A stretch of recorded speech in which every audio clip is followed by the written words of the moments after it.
Avendo avuto la conferma da parte del Governo e della Presidenza del Consiglio che la mia posizione, nonostante io mi sia assunto ufficialmente la responsabilità politica del fallimento di questo referendum, poiché, ripeto, questa fiducia è stata confermata, non c'è nessuna ragione per cui il Ministro della Giustizia abbandoni il suo posto. Nel question time alla Camera il guardasigilli conferma la linea della prima ora, nessun passo indietro come è avvenuto invece per il suo capo di gabinetto Giusy Bartolozzi e per il sottosegretario Andrea Del Mastro, e questo mentre si consuma lo psicodramma umano e politico della ministra del turismo Daniela Santanchè, le cui dimissioni dopo essere state auspicate dalla Premier sono arrivate in serata, caso che ha imbarazzato il governo e la maggioranza a tutti i livelli, anche locali. Lo stesso sindaco leghista Mario Conte a metà giornata si era appellato alla responsabilità. Richiamo tutti alla responsabilità, ognuno in base al ruolo che ricopre. Chi fa il sindaco deve seguire la propria comunità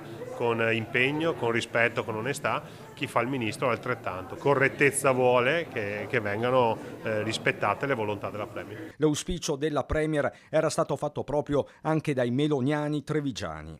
Io auspico che accolga l'invito, come hanno fatto Dal Mastro e la capo di gabinetto del Ministero.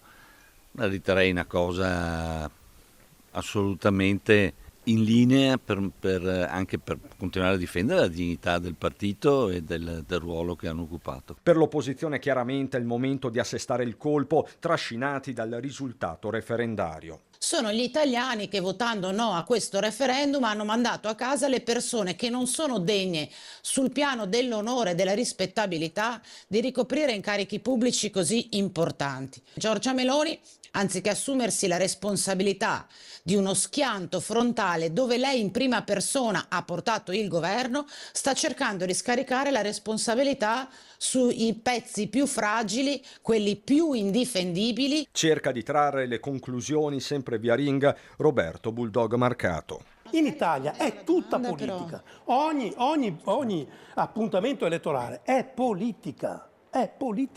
Quindi tutti questi qua fa politica e noi altri fermo i fighetti. No, devi fare politica, perché c'è un tema anche di giudizio nei confronti del governo, è inevitabile.